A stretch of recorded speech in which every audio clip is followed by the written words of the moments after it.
Muchas gracias a ti, Ricardo, por esta invitación para que podamos conversar y compartir sobre temas tan relevantes para nuestro país. Un cariñoso saludo a todas las personas que nos ven y nos escuchan a través de esta plataforma, a todas las personas del Maule Sur. Va mi cariño, mi abrazo desde el sur de Chile, donde estoy en este momento. Muchas gracias, Paula. Quería partir con un tema bien sensible que nos está tocando vivir acá. Hoy día yo estuve toda la mañana, como todos los días, desde que partió la campaña, repartiendo ahí nuestros volantes, conversando con gente, informando. Y Linares pasa a fase uno este día jueves, se cierra completo.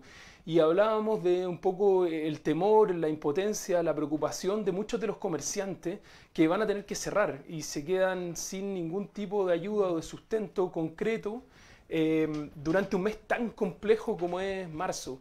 Este ha sido un año muy complicado el que llevamos de pandemia y sigue afrontándose de esta forma tan dura. ¿Cómo lo has visto tú? ¿Ustedes también les tocó allá? Bueno, efectivamente, nosotros aquí en el caso de Puerto Montt y Puerto Varas, recién salimos de cuarentena hace una semana atrás y por lo tanto he sentido de primera mano, he estado conversando con comerciantes acá en el sur, imagino que es la misma ansiedad y angustia que se siente en otros lugares del país respecto del impacto que ha tenido esto para, ¿no es cierto?, el ingreso de las familias, de los trabajadores, de los pequeños comerciantes del sector turismo, en fin. Estuve en una conversación que me pareció muy lúcida porque un dueño de un pequeño restaurante, un pequeño local, me decía que ha tenido que acceder a los distintos, digamos, herramientas que han existido, sin embargo, la posibilidad de cumplir, por ejemplo, con el crédito FOGAPE, que te llega la cuota en la mitad de la cuarentena o Mm. saliendo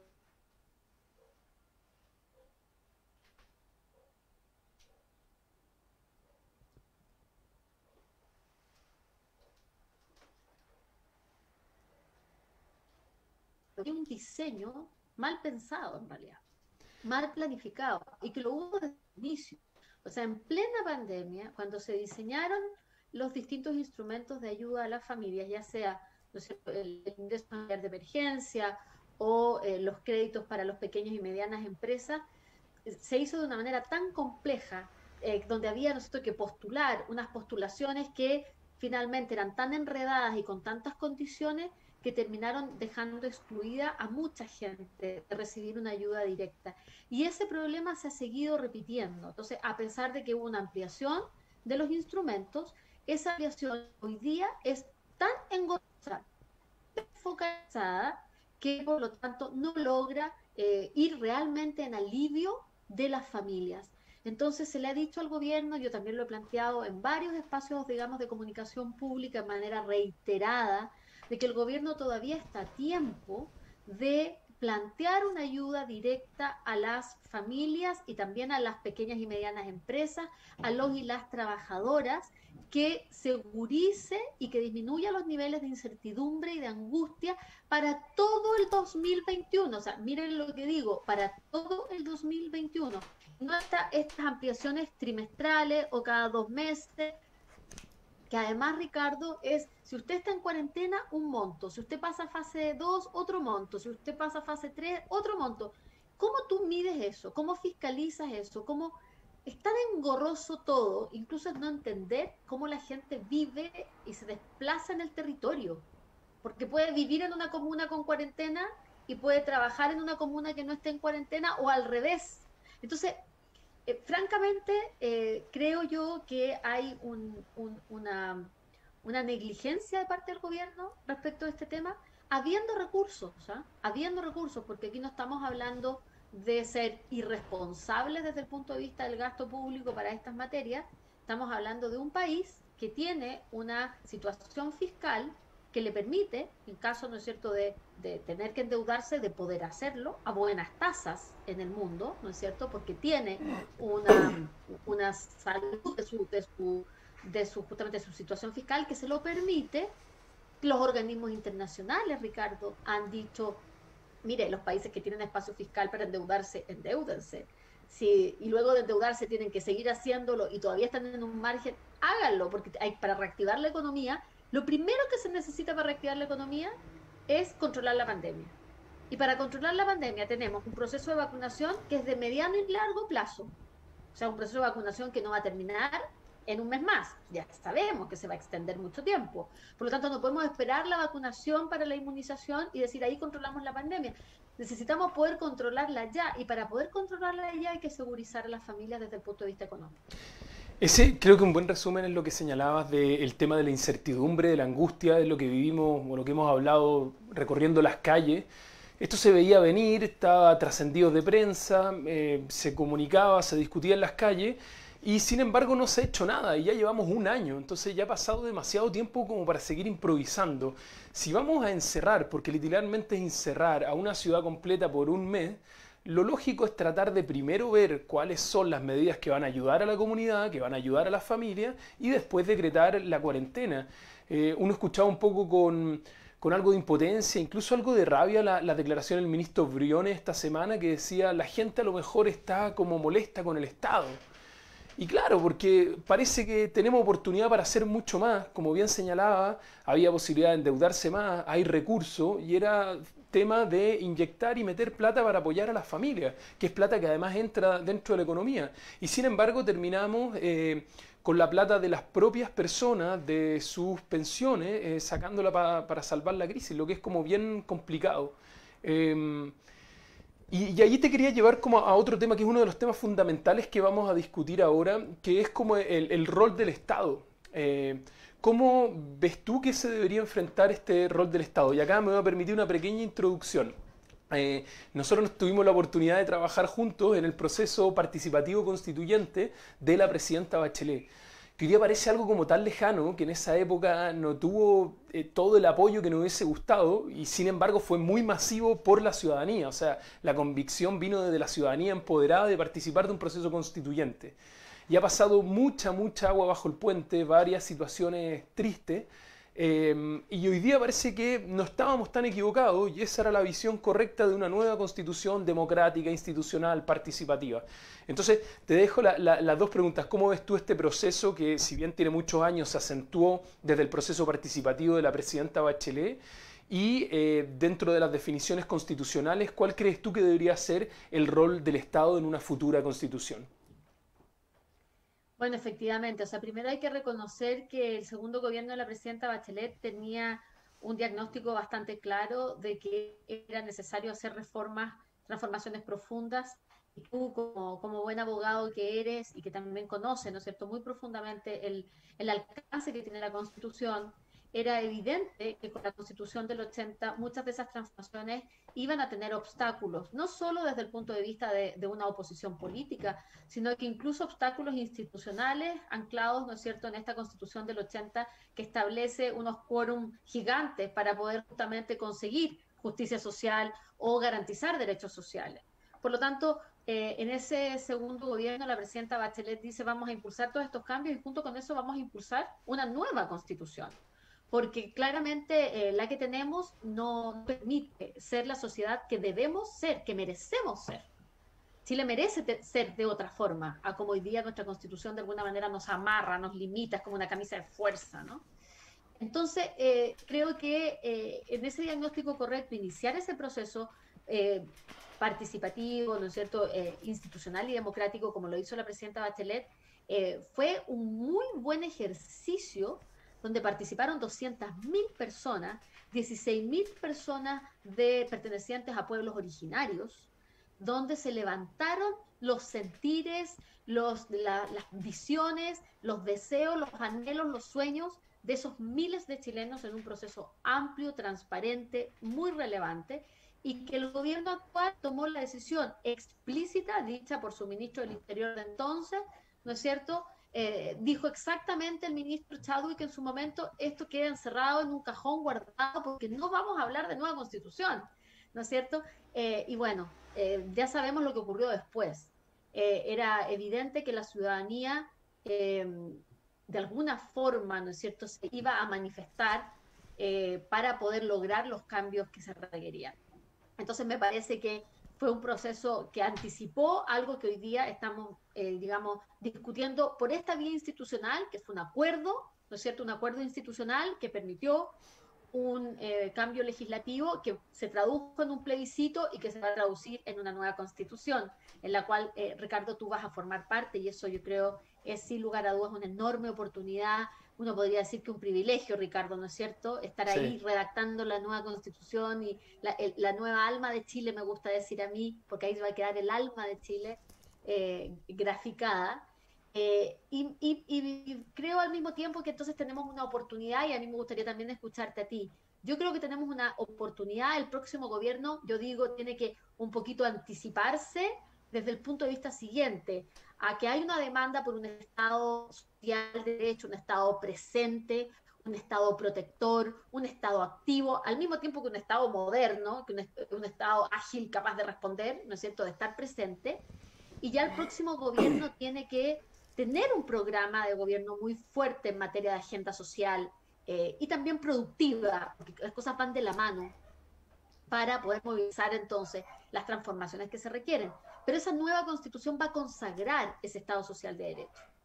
Y por lo tanto, me parece que estamos realmente en un momento histórico donde va a cambiar cualitativamente, ¿no es cierto?, nuestro Estado y el relacionamiento de las personas, del pueblo chileno con ese Estado. Y me gusta hablar de la palabra pueblo porque tiene un componente político, porque es una entidad política. Y por eso es que es tan importante decir pueblo de Chile, porque el pueblo de Chile es deliberante, porque el pueblo de Chile vuelve a tener, ¿no es cierto?, la posibilidad de hacer política y de participar activamente, algo que fue despojado con la Constitución del 80, que dejó controlado la posibilidad justamente de participar, de hacer los cambios, las transformaciones, para no comprometer los intereses de unos poquitos, ¿no es cierto? Porque la Constitución lo deja claramente establecido. Jaime Guzmán lo dijo expresamente. Si es que no están, vamos a dejar esto tan amarrado que no van a poder hacer los cambios que quieran hacer. Así de explícito, ¿no? Entonces, digo esto porque creo que hay una enorme oportunidad y me encantaría saber, Ricardo, también tú, porque estás muy Estado social de derecho, ¿cómo ves la nueva constitución como una oportunidad para ello? Sí, seguro, creo que esta es una tremenda oportunidad para sanar un poco el alma de Chile, como bien decías tú, Paula, porque este es un proceso que vuelve a entregar la soberanía al pueblo, vuelve a entregar la soberanía a la ciudadanía, para que a través del voto y de la participación activa de todo el proceso pueda determinar su futuro. Creo que hay un tema de origen que muchos han tratado de menospreciar, pero el tema de que haya sido en una dictadura militar sangrienta, brutal, que no haya tenido ni un estándar democrático, que no haya sido institucional, que haya sido justo la negación de la constitución anterior, es un tema súper relevante que hoy día se puede sanar a través de un proceso ciudadano. Y en ese sentido creo que es precisamente ese el tipo de Estado que tenemos que construir. Un Estado social, democrático y ecológico de derecho. Un Estado que no tenga miedo de actuar como tal. Hoy día tenemos una constitución que además de ser una camisa de fuerza, es una constitución que está mucho más preocupada de defender los derechos privados que garantizar los derechos sociales. Cuando habla de salud pone, pero ojo, ojo con el tema privado. Cuando habla de educación vuelve a repetir lo mismo. Y ahí tiene todo un foco explícito que, si bien no utiliza la palabra subsidiario, es el que arma toda esta estructura en que le entrega al final al Estado un papel secundario. Y en eso compartimos muy profundo esa visión país y eso que queremos construir, que tiene dos patas. Tiene una pata que es el proceso constituyente y otro que va a ser un canalizador, que es el próximo gobierno. Y hay una pregunta que te quería hacer, que en verdad siempre he querido hacerle a una precandidata presidencial, futura presidenta. ¿Cómo se pasa después de una carrera como muy exitosa, de estar trabajando en un cargo muy importante a nivel internacional, a dar este tremendo paso? Como si nos puedes contar un poco más del proceso, cómo terminar siendo candidata presidencial, una candidatura que por la demás yo adhiero con entusiasmo y tremenda alegría, pero si nos puedes contar un poco más cómo fue ese proceso de estar acá conversando hoy día sobre esto. Bueno, como un proceso realmente que al inicio bastante inesperado, Ricardo, porque como tú dices, yo estaba cumpliendo funciones en las Naciones Unidas, en ONU Mujeres específicamente, trabajando por la promoción de los derechos humanos de las mujeres y de las niñas, muy comprometida con esa agenda. cuando estuve acá por la pandemia, me vine a Chile apenas pude, porque Naciones Unidas nos permitió venirnos a pasar la pandemia en nuestros países de origen, y yo me vine al sur de Chile, donde está mi mamá, con mi familia. Y estando acá, la verdad es que trabajando, surgió esta carta del nunca más sin nosotras. Y a mí me gusta repetirlo, porque nunca más sin nosotras es muy potente para este Chile que emerge, para este nuevo Chile, que también va a quedar consagrado en esa Constitución cuando se establece y se consagre la igualdad sustantiva entre mujeres y hombres, ¿no? Como un principio fundamental democrático. Y bueno, y entonces esta carta, el nunca más sin nosotras, la lectura de país, ¿no es cierto?, de lo que estamos viviendo, de lo que hoy día se necesita, de alguna manera, ¿no es cierto?, mi propia reflexión acerca de lo que uno ha sido en su vida, su trayectoria, las reivindicaciones que ha hecho, de alguna manera, la trayectoria de trabajar por los derechos humanos de las mujeres principalmente, pero también de los trabajadores y trabajadoras, me hace pensar que no hay cómo restarse, que es más bien esto un deber, que un compromiso, porque cómo uno vive al otro día habiendo dicho que no. Si uno siente que ha sido, digamos, parte de tu vocación y de tu ánimo en la vida, de tus motivaciones en la vida, no es posible restarse. No habría algún motivo, digamos, de seguir un camino individual, un camino que, a pesar de que es muy interesante y muy importante, pero Chile está acá, mi corazón está en mi país y mis ganas de aportar están también acá. Y porque este es un proyecto absolutamente colectivo que nace de una fuerza de mujeres y que entre todas lo estamos empujando, y luego se fueron, por supuesto, sumando hombres, muchos jóvenes. La juventud socialista fue muy, desde el inicio, ¿no?, muy entusiasta, muy apoyadora, y eso claramente se agradece, y me doy cuenta que entonces ahí hay una esperanza. Eso es lo que me llevó a tomar esta decisión, Ricardo. Un compromiso con mi país, un compromiso con las ideas, ¿no es cierto?, de justicia social, y porque me interpreta absolutamente que tenemos que hacernos cargo de lo que está pasando y poder saldar deudas de dignidad que son muy importantes y que tienen una herida abierta en Chile. No, excelente, y me alegro mucho que hayas tomado esa decisión. Me pone y nos pone a miles de personas a lo largo de todo Chile muy contentos. Hoy día tuvimos otra, a mi juicio, una muy buena noticia. Yo tuve la suerte de estudiar afuera un máster de Relaciones Internacionales, y la visión global es cada día más importante. Esto se construye desde lo local a lo nacional y lo global, y son tres niveles que son fundamentales y hay que considerarlos cada uno: el territorio, lo local, pero también el pensamiento global. Hoy día anunciaste que apenas asuma la presidencia vamos a adherir a Escazú y a Marrakech. Entonces quería preguntarte un poco cuál es tu visión desde lo global a lo local, y por qué crees que es importante sumarnos de una forma más activa al multilateralismo, particularmente considerando lo vergonzoso, bochornoso que ha sido la política exterior de este gobierno. De repente dan ganas como de taparse la cara y esconderse, porque es como, por favor, no hagan un tongo más. Entonces me interesa mucho saber por qué tiene esta postura y cuál es la visión más global, pero global con foco en lo local. Bueno, primero quiero que de alguna forma transmitirle a las personas que nos están viendo y siguiendo a través de esta conversación, que recordarles que Chile ha tenido una tradición desde el punto de vista de su política exterior muy prestigiosa en el mundo, ¿ya? Chile se ha caracterizado por tener una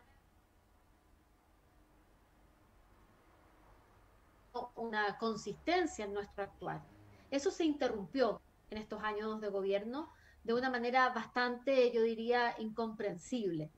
Digo incomprensible porque en general la política exterior es una política que concita bastantes apoyos transversales, y que por lo tanto la disposición al diálogo, la disposición a cooperar y a colaborar siempre ha estado de parte de todos los sectores políticos.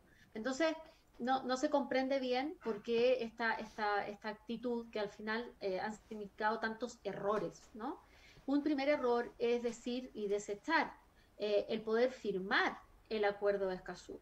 Recordemos que yo puedo anunciar ahora con toda responsabilidad que vamos a adherir, ¿no es cierto?, previo consulta al Parlamento, por supuesto, vamos a adherir al acuerdo de Escazú. Ya no podemos ser signatarios del acuerdo de Escazú, porque la posibilidad de suscribirlo era hasta septiembre del 2020, y Chile no lo hizo, habiendo sido justamente Chile un impulsor, el que trajo la idea desde Europa a Chile para que Latinoamérica tuviera un acuerdo de esta naturaleza.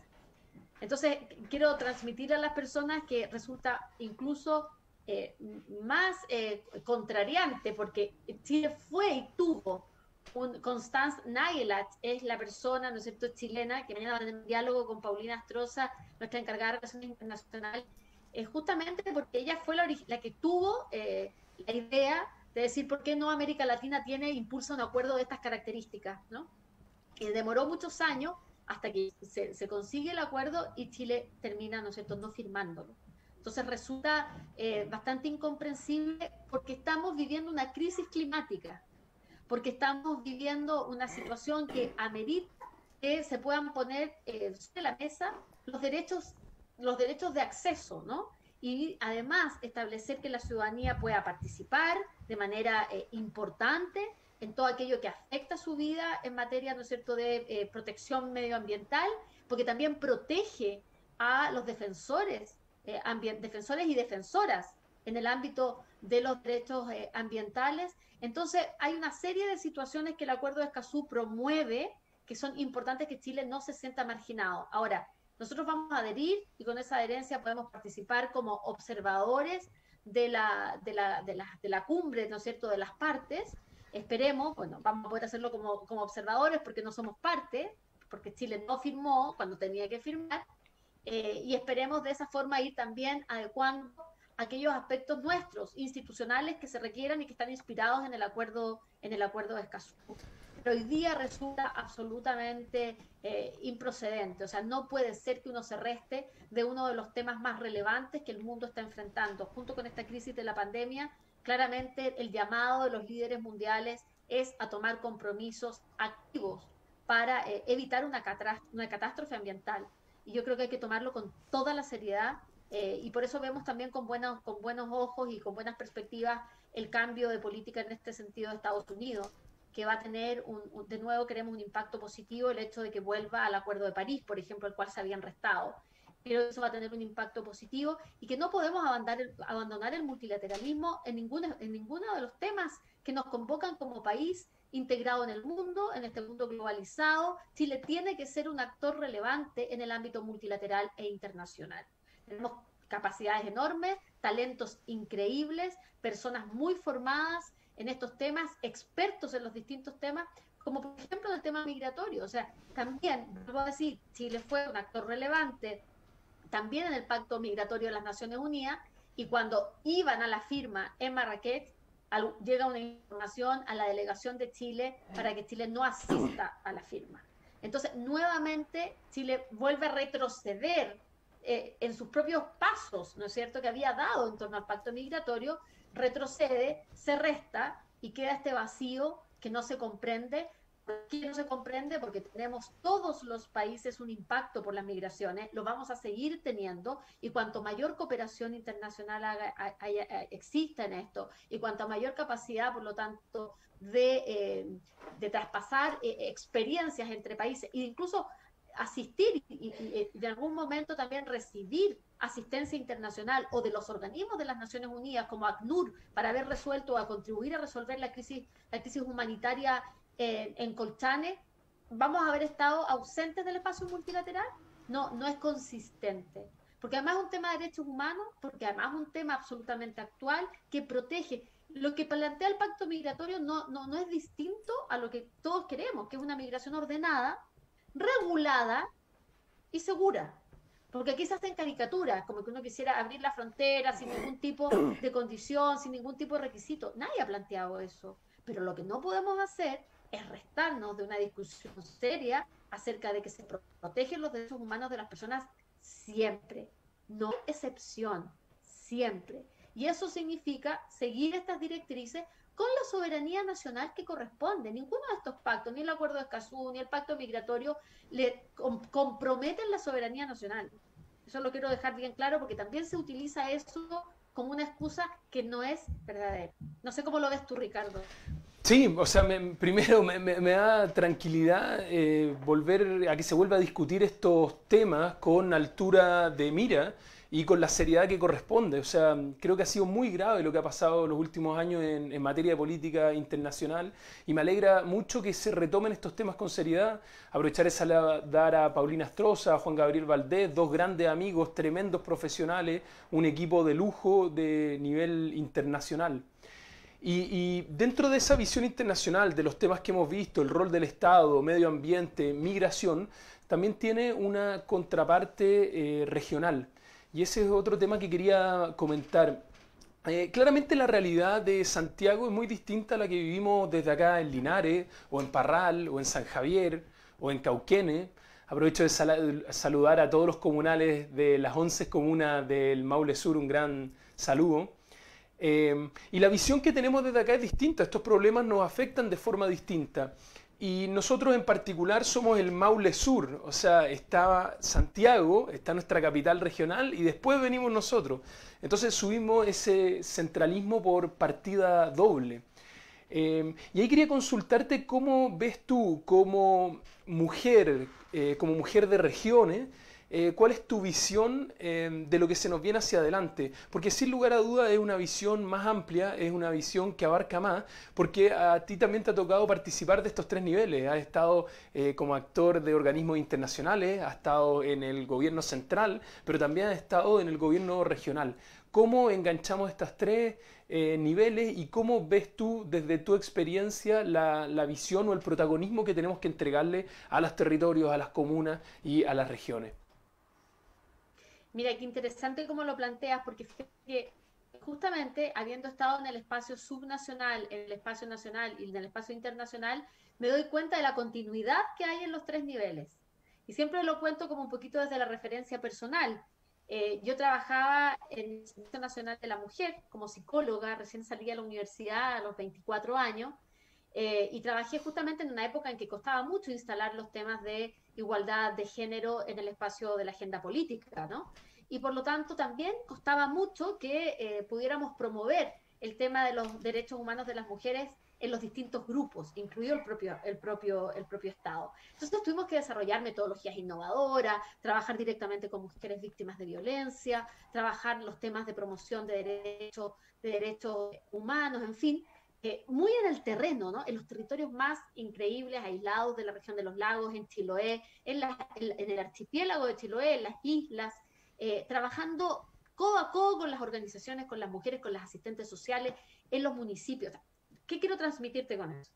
Que ahí hay una riqueza de conocimiento, de saber, de lecciones aprendidas, de saber decir, de un lenguaje sencillo, que tú a medida que te vas alejando de eso, se va de alguna manera perdiendo esa especificidad, se va haciendo más abstracta, y si tú no tienes esa vinculación, cuando llegas al nivel internacional, el no haber estado en este nivel pequeñito te hace probablemente, ¿no es cierto?, mucho más susceptible a cometer miles de errores. Porque yo quiero decir que yo trabajando en la isla de Achao, en Chiloé, o sea, en Chiloé, en Achao, y estar en Nueva York trabajando para ONU Mujeres, el programa de promoción de participación política de las mujeres, yo lo aprendí probablemente en Achao. Lo que quiero decir. ¿Entienden lo que quiero decir? Sí, Entonces, absolutamente. hay una continuidad que tenemos que aprovecharla para enriquecerla.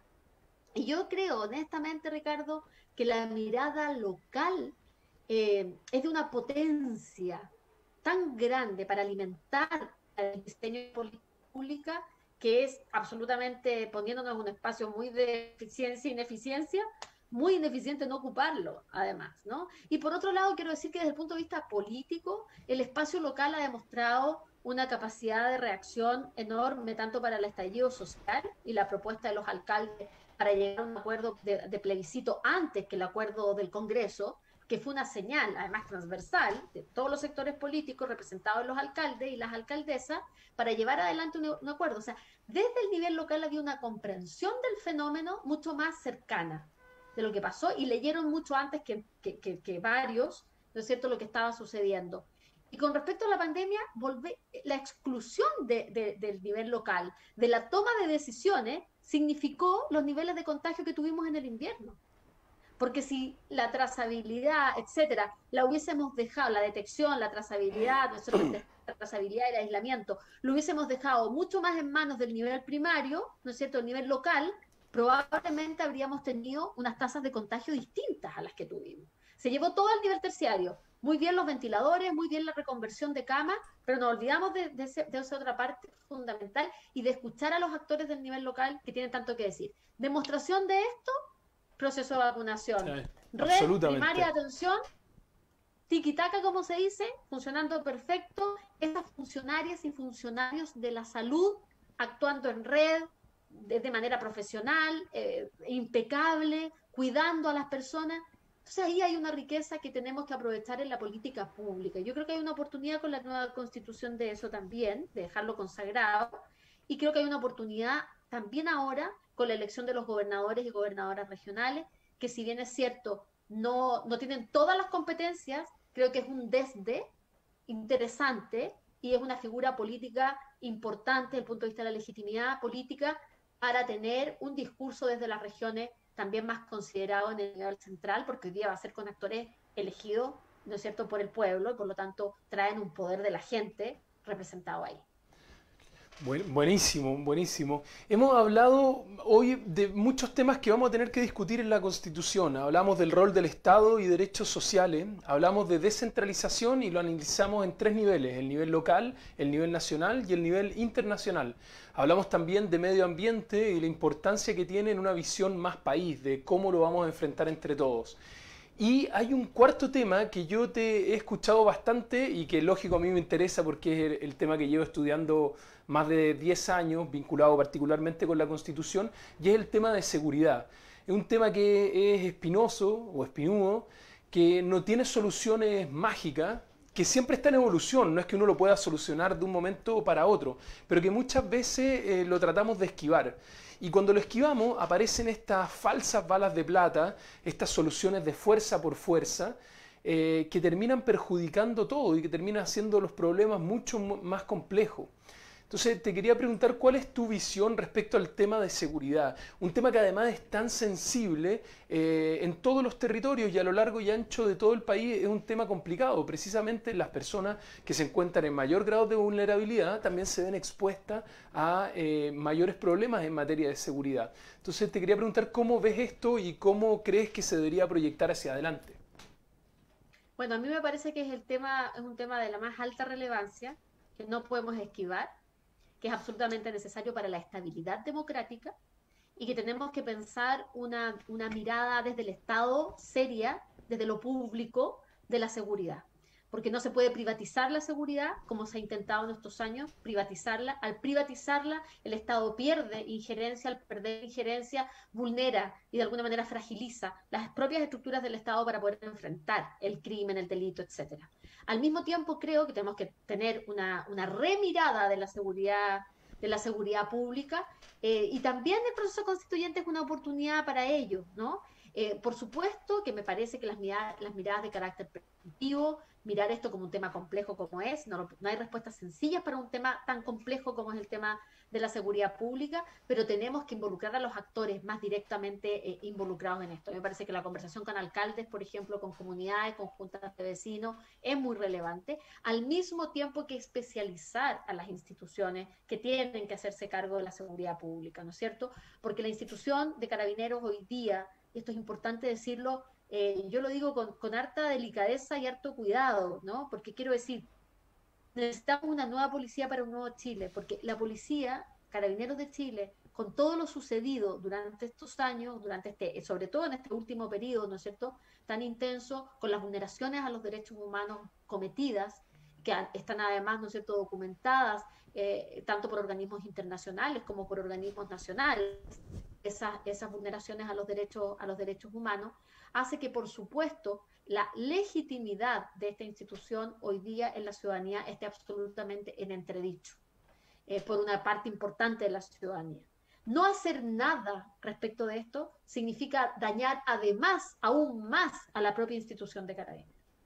El abordaje de esto es una responsabilidad país, es una responsabilidad con la propia institución de Carabineros y por supuesto es una responsabilidad con la estabilidad democrática de Chile. No podemos seguir negligentemente sin hacer cambios, por ejemplo, hoy día de una intervención civil a carabineros en temas de carácter operativo. Hoy día es posible hacerlo porque los procedimientos que Carabineros está utilizando, los protocolos que está utilizando, los está utilizando de una mala manera, de una manera que dañan finalmente la fe pública porque terminan vulnerando los derechos de las personas.